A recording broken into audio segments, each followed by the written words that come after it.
Bom dia a todos, me chamo Bruna Carvalho e eu vou apresentar o anteprojeto de um coworking, seguindo as recomendações sanitárias no contexto pós-pandêmico. Esse trabalho foi orientado pelo professor Vitor Germoglio. Essa pesquisa foi desenvolvida em 6 etapas, onde a inicial introdutória contextualiza a problemática encontrada. Em seguida, foram utilizados os procedimentos metodológicos adequados para garantir o embasamento necessário para esse estudo. Depois, foram analisados 2 referenciais teóricos com o objetivo de entender projetos análogos e, posteriormente, o desenvolvimento projetual. E como produto de toda essa pesquisa, surgiu a proposta arquitetônica.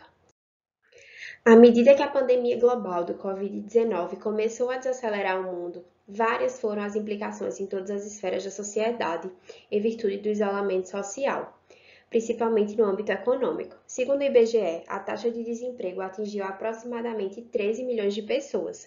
Com isso, a necessidade de manter-se no mercado de trabalho desperta o interesse pelo empreendedorismo nas pessoas. Segundo Kroski, o coworking é um espaço adequado para esses profissionais autônomos e para as pequenas empresas. Surgiu então a concepção inicial desse trabalho, que era a proposta de um coworking. O aperfeiçoamento dessa proposta inicial foi entender que os espaços de trabalho são os ambientes que mais aglomeram as pessoas. Então, adequar o coworking aos novos protocolos sanitários seria a proposta ideal nesse contexto que estamos vivendo. Dessa maneira, o objetivo geral dessa pesquisa é propor um anteprojeto de um edifício corporativo da tipologia coworking, seguindo as recomendações sanitárias no contexto pós-pandêmico. E, para isso, foi necessário compreender as formas de apropriação do espaço nos escritórios contemporâneos, além de entender os conceitos de humanização no ambiente e também compreender de que forma as implicações que os novos protocolos sanitários sugeridos influenciarão no projeto. Foi adotado neste trabalho o método monográfico para os procedimentos metodológicos.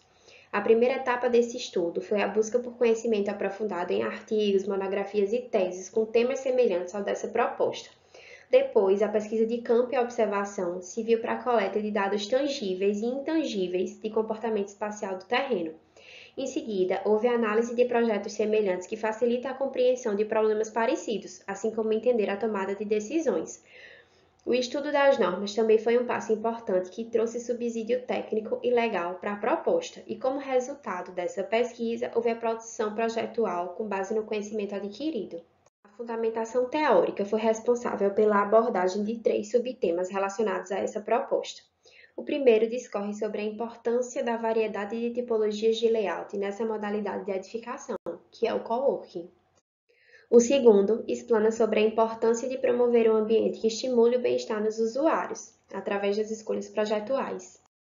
E o último foi dedicado ao entendimento das implicações que o cenário pós-pandêmico exigirá dos escritórios futuros. No referencial teórico foram abordados aspectos físicos e psicológicos, garantindo embasamento holístico, completo e necessário para o desenvolvimento projetual. Os efeitos negativos desencadeados pela pandemia causaram no indivíduo e na sociedade sentimentos de medo à retomada das atividades. Como resposta, surgiu o conceito do projeto, que buscou inspiração para a proposta arquitetônica nas experiências e sensações proporcionadas pela cidade, sendo proposta como um espaço novamente seguro aos usuários. O coworking visa representar a atmosfera dinâmica da vida urbana, considerando 3 princípios norteadores, que são eles: a valorização das relações sociais, a reapropriação do conceito de liberdade e o resgate da sensação de livre movimentação. Com o conceito em mãos, foi possível determinar os setores funcionais da proposta, dividindo o programa em 5 grandes blocos: o setor corporativo, o setor administrativo, o setor social, serviço e de infraestrutura. O setor corporativo tem números expressivos por conta da vocação do projeto, e para determinar o programa de necessidades foram estabelecidos inicialmente quais espaços seriam os postos fixos de trabalho. A sala colaborativa dispõe de 40 espaços disponíveis e as estações temporárias comportam 20 pessoas, totalizando em 60 usuários simultâneos. Os outros espaços, eles são rotativos e seu número de ocupantes foram determinados com percentuais sobrepostos ao valor de usuários encontrados anteriormente, que seriam 60 pessoas, buscando coerência na ocupação total encontrada. Em seguida, foi aplicado o coeficiente em virtude do Covid-19, considerando 50% de ocupação em todos os espaços, com o objetivo de achar ocupação parcial. O único ambiente que não teve a aplicação desse coeficiente foi a sala individual, que por si só ela já promove o isolamento social. A necessidade de encontrar valores de ocupação totais e parciais viabiliza a proposta do projeto não apenas no caso atípico da pandemia, mas também em caso ordinário, quando sua capacidade total já foi prevista anteriormente e já consta no desenvolvimento do projeto. A utilização do setor corporativo em sua totalidade contabilizaria o uso de 153 pessoas, se fosse em caso ordinário, salientando que o projeto ele foi dimensionado para essa quantidade.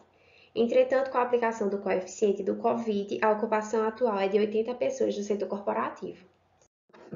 Para o pré-dimensionamento dos espaços, foram contabilizados 5 metros quadrados por pessoa, como sugere o protocolo de biossegurança da retomada gradual das atividades, divulgado neste ano pelo Tribunal da Justiça da Paraíba. Essa última coluna da direita, ela mostra qual foi a área realmente utilizada. A coluna da esquerda mostra apenas a previsão.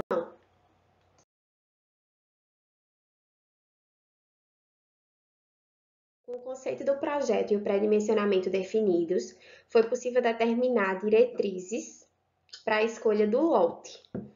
Ele precisaria possuir capacidade espacial e legislativas aptas para receber o programa, estar em uma via principal com vocação para comércio e serviços, além de oferecer infraestrutura adequada, viabilizando o acesso à edificação através de diferentes meios de transporte.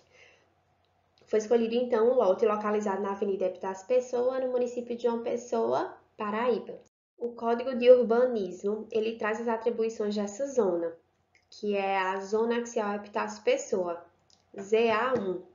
E para a tipologia do escritório, que é a desse projeto, ele enquadra-se em CP, ou seja, comércio principal, mas a norma estabelece a frente mínima de 30 metros.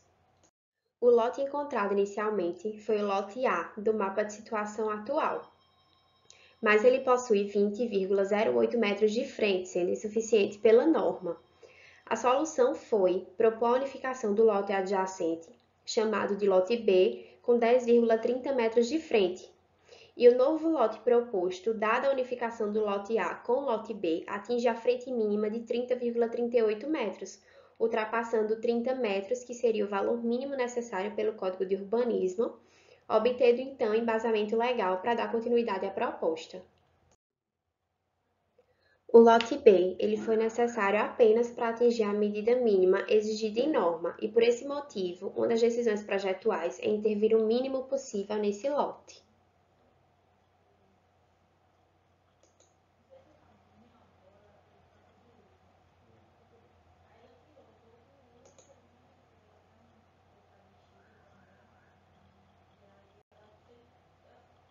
O entorno do lote escolhido possui diversos empreendimentos empresariais, supermercados, bancos, universidade e cartório, mostrando que a área atende às exigências para a escolha do terreno em vista da oferta dos diversos serviços.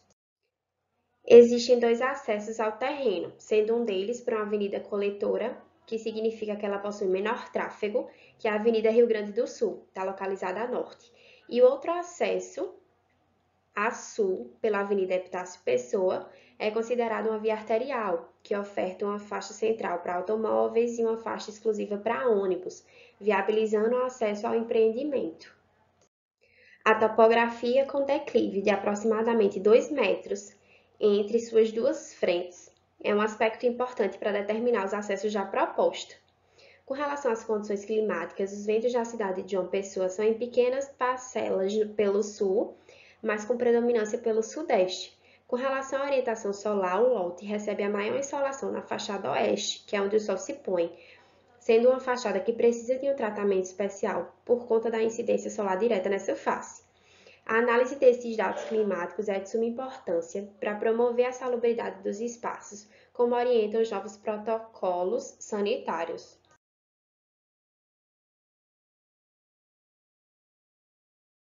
As diretrizes projetuais, elas têm a missão de trazer à vida o conceito proposto inicialmente pelo projeto. Nessa pesquisa, a valorização das relações sociais será dada através da criação de microespaços de vivência, da humanização dos ambientes, pela multiplicidade dos usos e pelo estímulo do fluxo entre os pavimentos. A reapropriação da liberdade do indivíduo vai ser dada através da permeabilidade visual do eixo norte-sul do lote, da disponibilidade de espaço para desenhos, permitindo que os usuários utilizem a liberdade de criação e promovendo o contato indivíduo-natureza. A sensação de livre movimentação foi dada através da criação de um bulevar como eixo no interior do edifício e com a fixação de placas metálicas inclinadas em uma das fachadas, remetendo à sensação de movimento. O funcionalgrama permitiu estabelecer as interrelações e correlações de proximidade ou de distanciamento entre os ambientes, entregando um panorama geral para início do zoneamento funcional da proposta. O processo criativo ele foi possível com base em todo o conhecimento adquirido até então, correlacionando o terreno com estudos de insolação, ventilação, vegetação pré-existente, estudo de cheios e vazios da volumetria, conceito do projeto e aspectos de materialidade. Dada a longitudinalidade do terreno e, consequentemente, também da edificação, foi necessário categorizar todos os ambientes em espaços de menor ou espaços de maior estadia. Com a categorização dos ambientes, foi possível iniciar as plantas técnicas. A planta de subsolo abriga na fachada oeste, ou seja, na face inferior, a maior parte de seu estacionamento e o core do edifício. Na parte leste, que é a fachada privilegiada, que recebe o sol matinal e parte da ventilação sudeste, está localizado o setor de serviços, onde ficam os funcionários. E por conta da topografia, a rua localizada a norte permite que os acessos aconteçam direto ao edifício, sendo localizado o acesso de funcionários e de veículos ao estacionamento. Na planta térreo, a fachada oeste ela abriga os espaços de menor estadia, como o core e os banheiros. A face norte, que recebe pouca insolação e quase nada de ventilação, dispõe da área técnica, o DML e a circulação de serviço. Já a fachada leste, que ela é privilegiada pela ventilação e pela insolação matinal, contempla os espaços com alto índice de estadia, como a sala de treinamento, saguão, terraço com vista para a vegetação do lote B, a sala administrativa e o monitoramento do edifício. O acesso a esse piso é dado diretamente pela Avenida Epitácio Pessoa, seja pela rampa ou pela escada. Na planta do primeiro pavimento, na fachada oeste, que é a menos privilegiada, estão os espaços com pouca estadia, como as salas de reunião, os banheiros, o core, as salas individuais e a copa colaborativa. Lembrando que todos esses ambientes eles têm seu uso de forma esporádica. A face norte, que recebe pouca insolação e quase nada de ventilação, dispõe da área técnica, do DML e da circulação de serviço. E na face leste, privilegiada pela ventilação predominante, pelo sol matinal e pela vista para a natureza, estão os espaços de maior estadia, que seria o ambiente coworking e o terraço do primeiro pavimento. É necessário mostrar a ampliação do espaço colaborativo para exemplificar as influências dos projetos correlatos. Os microespaços de vivência, eles foram retirados de uma referência projetual da sede da Uber, em Hong Kong, assim como o eixo longitudinal de circulação com as jardineiras centrais. Ele foi inspirado na sede do Mercado Livre, que está localizada em São Paulo. Essa circulação ela foi fundamental para nortear o fluxo percorrido pelos usuários, como orienta os protocolos sanitários, assim como eles representam as ruas das cidades, remetendo ao conceito do projeto. A planta do último pavimento abriga na face oeste os espaços de menor estadia, como as salas de reunião, que atendem às salas de equipe, os banheiros, o core e o terraço do último pavimento. A face norte, que recebe pouca insolação e quase nada de ventilação, dispõe da área técnica, do DML e da circulação de serviço. A face leste, que é privilegiada pela ventilação predominante, pelo sol matinal e pela vista para a natureza, contempla as salas de equipe, que são os espaços de maior estadia. É importante salientar que os terraços estão escalonados e localizados em 3 dos 4 pavimentos, com o objetivo de representar os diferentes gabaritos das cidades, assim como seus diferentes pontos de vista. A implantação do projeto é dada através de um volume longitudinal, respeitando o limite do lote B, permitindo que as maiores aberturas estejam voltadas para esse terreno por conta da ventilação e da visibilidade de todos os andares do edifício para a natureza. O acesso principal é dado através de uma praça de chegada que convida seus usuários.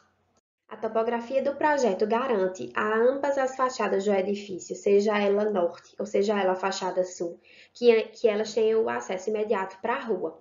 As estratégias utilizadas foram rampas e escadas para o acesso de veículos e de pessoas.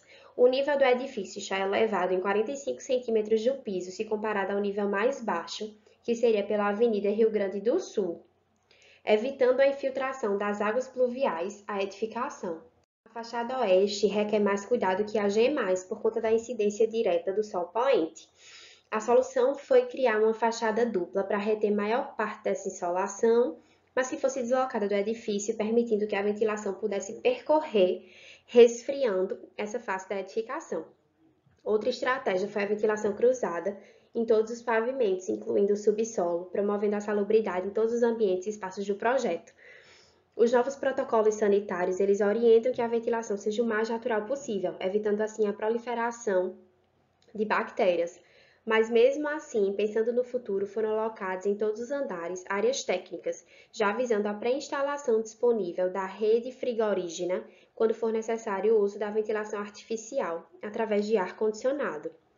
Foi mantida também boa parte do solo permeável, já encontrado no projeto, com o objetivo de promover a criação de um microclima mais agradável através da redução das ilhas de calor.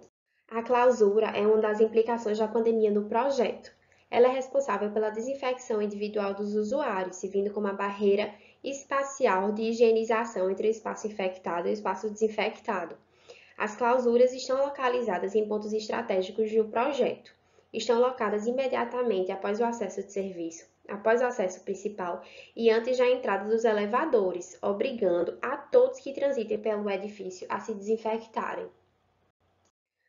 Todos os utensílios que são propostos para a clausura, eles estão acoplados de sensores, evitando o toque e o contato com os demais usuários, além da presença de cartaz informativo explicando como deve ser feita a correta higienização das mãos.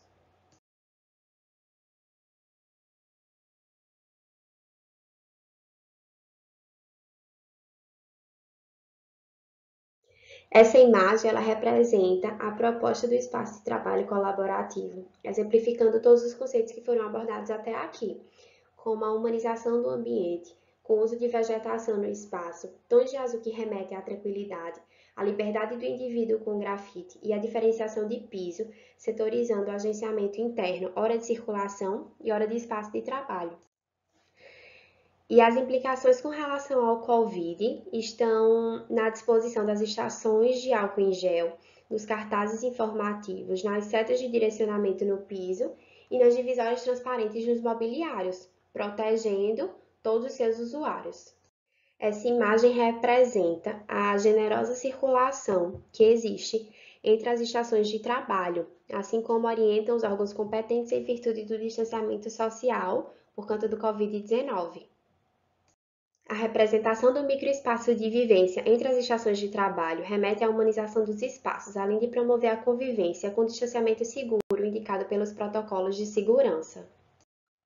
A materialidade do projeto buscou elementos que trouxessem consigo texturas que pudessem transmitir sensações, remetendo ao conceito da proposta, visando a cidade como um espaço novamente seguro para as pessoas. A fachada principal mostra a combinação entre o volume arquitetônico e a integração com a natureza já existente no lote. O uso da madeira, junto ao concreto, vidro e a arte, representa a conceituação de cidade empregada na arquitetura através de diferentes materiais, texturas e cores. O acesso principal ele é dado através da rampa ou da escada. A inclinação da rampa está de acordo com a norma de acessibilidade, garantindo a todos o acesso à edificação. A cobertura metálica em trama triangular possui dupla funcionalidade, uma delas sendo a estética e a outra a função protetiva contra os intempéries. Ela protege tanto quem acessa a edificação pela escada como quem acessa pela rampa, devido à sua cobertura de policarbonato incolor em cima da trama triangular. A visão da face leste exemplifica a sensação de movimentação com a trama inclinada fixada na fachada da edificação. Ela mostra também o uso das palmeiras, bastante utilizadas nas principais vias de João Pessoa, fazendo alusão à própria capital como simbologia de cidade e de contexto urbano. As jardineiras estão escalonadas e elas enaltecem a topografia de declive, assim como o talude, tratado no lote B, com o objetivo de intervir o mínimo possível nesse terreno adjacente. Essa imagem representa a locação dos acessos de serviço e das áreas técnicas em todos os pavimentos, com gradil, que permite a troca de ar constante necessária às condensadoras desses equipamentos. Nessa perspectiva, é possível identificar o acesso de funcionários, o abrigo do gás, o abrigo do lixo e o acesso ao estacionamento pela guarita de veículos direto pela Avenida Rio Grande do Sul, pela face norte do projeto. Nessa imagem, é possível verificar a saída de emergência que dá acesso direto ao piso de descarga, como exige a norma. A proposta da trama triangular foi inspirada nos elementos vazados, nos cobogóis, que possuem a função de reter a insolação, mas deixar passar a corrente de ar com a mesma funcionalidade. Nessa proposta, a malha foi localizada na fachada oeste, sendo a face que mais recebe insolação direta do sol poente. Essa trama triangular foi desenvolvida exclusivamente para esse projeto como a releitura de um cobogó, trazendo brasilidade além das artes e do grafite no projeto. Essa pesquisa buscou compreender de que forma os ambientes de trabalho precisarão adaptar-se a essa nova realidade e como os direcionamentos pós-pandêmicos vão influenciar na prática no layout dos espaços, no redimensionamento dos ambientes e até na setorização funcional, diante do rigoroso protocolo de higiene pessoal. E como resposta surgiu a Urban Coworking, que ela configura-se como um espaço de trabalho colaborativo que está seguro e adaptado para a retomada da vida cotidiana, seja em condições atípicas como as atuais ou diante de um contexto habitual. Apesar das pesquisas sobre o Covid ainda serem recentes e a disponibilidade do material para maior compreensão sobre o tema ainda ser um pouco escassa, a relevância do assunto e suas implicações sobre a nova forma de viver os espaços coletivos enaltecem a importância do projeto arquitetônico e mostram que, através da arquitetura, é possível melhorar a vida em comunidade.